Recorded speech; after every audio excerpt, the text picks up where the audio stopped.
Tour de France Blue 3-pedal 575 with only 5,000 miles. Wow, what a find.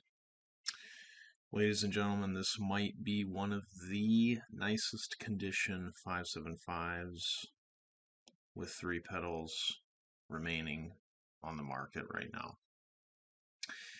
On one hand, it is a little bit of a travesty that such an amazing grand touring machine like we have right here has only traveled 5,000 miles.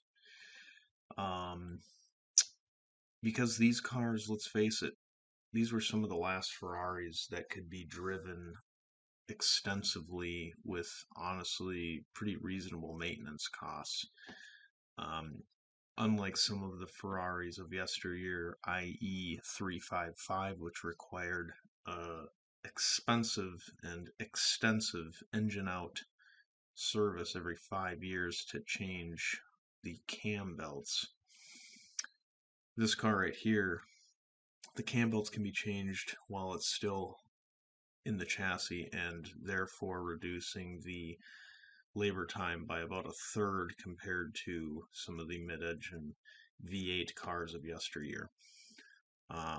And you're only doing that service every 5 years or 30,000 miles, so you're getting some good mileage out of them between those services. Now, this particular one finished in Tour de France Blue over the natural leather interior with the Daytona seats. I mean, as far as the spec goes, it's about as desirable as it can get for a front end, for any car for that matter, but especially for a 575.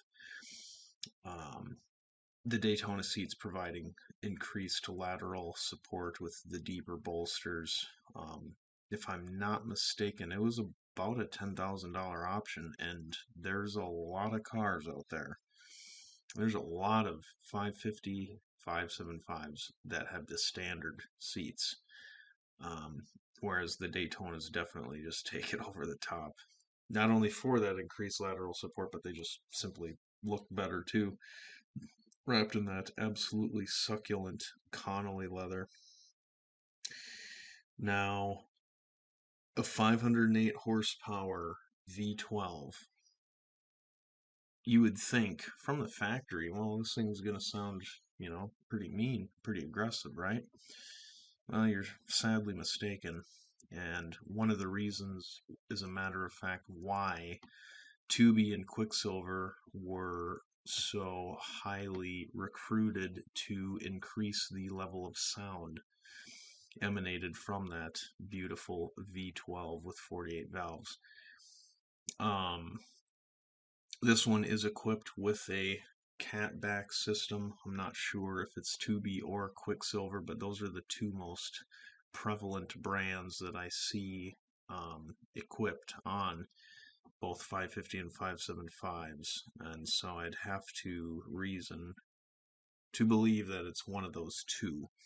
It should be noted that the stock system is also included with the sale, as well as the cover, as well as the battery tender, all the books, all the manuals, all the tools, all the fuses, extra bulbs, and extra belts, just in case you have to change a serpentine belt in rush hour traffic on the side of the 405. Ha! No accidents. Doesn't appear there has been any bumps, dents, or bruises, dings or bruises for that matter, on this car. It is in absolutely tremendous condition. With bidding already at $335,000 with 8 days to go, I think it's pretty safe to say that this is going to be a milestone car as far as a 3-pedal 575 is concerned. It's going to be a good one.